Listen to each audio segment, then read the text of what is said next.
morning, everyone. So congratulations, you made it to day 3. And I just want to say before we dive into the questions and answers today that day 2 is usually the hardest day. So day 1, the body's like, what's happening? Not sure. Are we giving up things? Am I supposed to start cleaning? Like the body's just like not sure. Day 2, the body's like, oh, okay, we're doing this. And it really starts to cleanse. And that big cleanse is which you feel very uncomfortable. That's usually the day a lot of people say, why am I doing this? And they want to give up. So the hardest day is day 2. So please don't give up. You're doing amazing. I am here. A lot of people are saying they feel low energy. So you're not alone if that's how you're feeling. It's very, very normal. The body is using all that energy that we're not stealing from food to digest it to start cleaning. So it's very, very normal. Day 3 is usually, people asking like, when does the headaches end? When does the tiredness start to end? Usually by day 4, we start to feel like, oh, okay, we're getting more energy. So this should be the last hard day, but maybe day 2 might even just be the hardest day out of all of them. And by day 3, the body's like, okay, I see what we're doing. We're starting to cleanse. And that is why if you are on level 2 or level 3, after day 3 is when we start to dive deeper, because we gave that body a few days to start to like adjust, to slowly start to get into things. And then for the more advanced levels, on day 4 is when we start to dive deeper. Okay, and just like a little note, we can talk more about it tomorrow, but so today would be the last day for some of you for eating certain foods, like level 3, you're not eating any cooked after this for a few days. Now, you can always try that harder day on day 4. And if by the end of the day, you're like, this is too much for me, and you want to go back to what you were doing the first 3 days, that is optional. We can discuss it. But there is a lot of benefit to diving in deeper after those 3 days, because the body has more energy and you'll get more results. When do you start to feel really good on this cleanse? I would say usually around day 7, even some people sooner, 5, 6. But that's when you're like, whoa, this was all worth it. Your bowels are better. You start to feel lighter in your clothes. Your skin starts to look better. And this is where you might start to see that, maybe some of these changes can spill into my everyday life. I think that if people don't go far enough, nothing will change and you'll just go back to the way you were. So keep going. You are doing fantastic. So that's definitely, like, you're not alone. A lot of people message me. They're finding it tough. They still have headaches. Very normal still on day 2. It usually passes as of day 3. And day 4 is like usually a lot better. So what can you do for low energy? Again, like it's because it's a lot of times it's related to the coffee and not having gluten or like stimulants. Or chocolate. So dates, you can have, I told you can have as many as you want in everyday life. I wouldn't say like have a case of dates. It's a lot, but you're not going to probably have that many. You won't need that many, but right now just support your adrenals and have as many dates as you need if you're finding that helpful. Having enough fruits, having enough water, getting outside, getting oxygen. If you can, gently exercise. Because what exercising does is the muscles contract and they move your lymphatic system, which is your waste system. And it moves the toxins, it moves your river, your sewer system. And it's actually easier for your body to eliminate those toxins. So if you're just sitting there, it makes it really hard for those toxins to move. It's like having a stagnant body of water. It's just gonna create more mess in your body.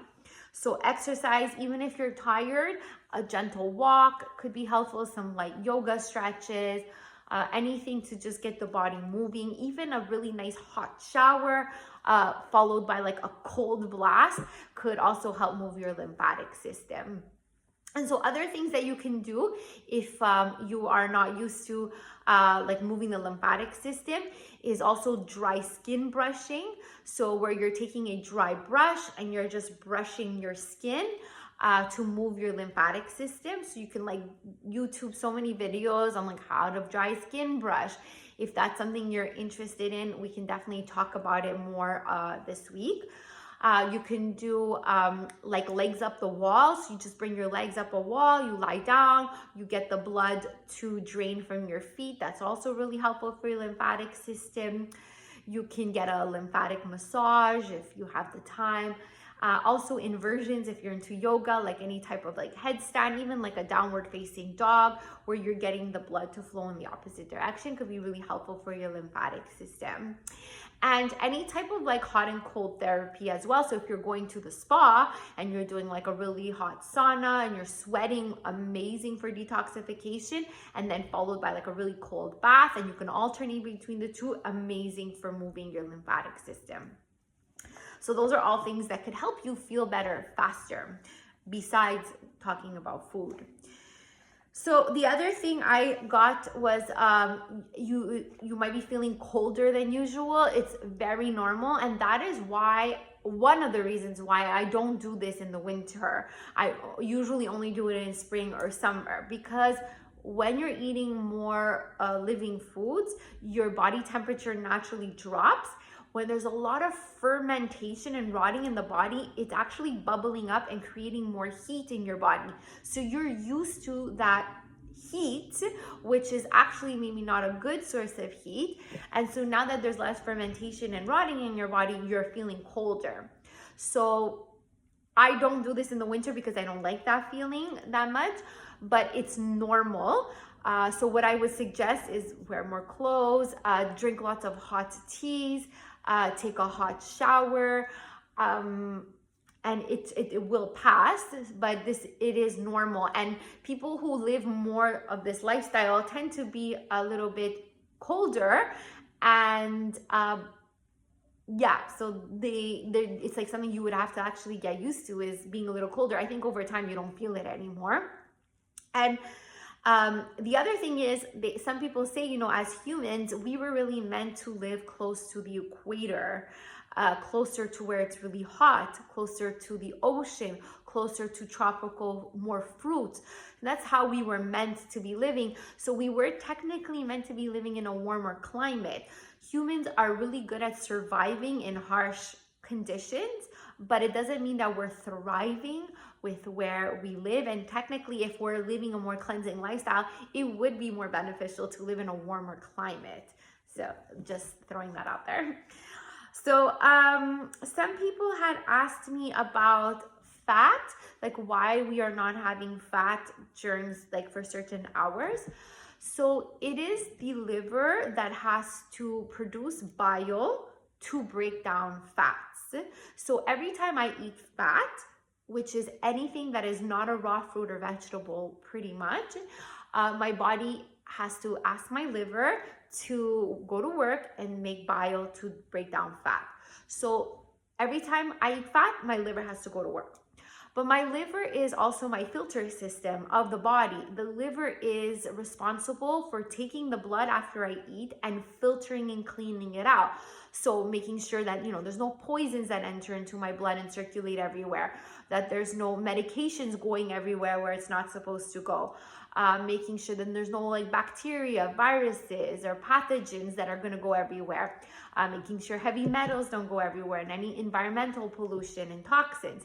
So my liver is the filter of my body. But if it's preoccupied by always digesting, it's less of a efficient filter because it's just trying to do more than one thing. And so what we are doing is giving the liver a break by saying your job is to also break down fat. So let's not have a lot of fat right now so you can do your job. Technically, we're not supposed to eat that much fat either. We need fat. We need essential fatty acids. We definitely need fat, but most of us eat too much fat. Okay, and fat is any lean piece of chicken, any lean piece of turkey, fish, any like beef, pork, those are very fatty, rabbit, nuts, seeds, avocados, oils, olives, all these things contain fat. So every time we eat those foods, our liver is working, and most of us are eating just a little bit too much for what we were meant to be eating. So I hope that is clear. So we're kind of giving the body a bit of a break so the liver can cleanse more, because it's the time of the year for the liver, and we're supporting the liver by lowering the fats.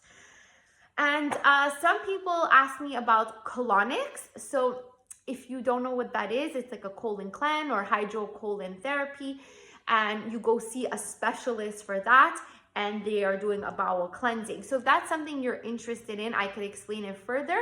I do have a contact for someone.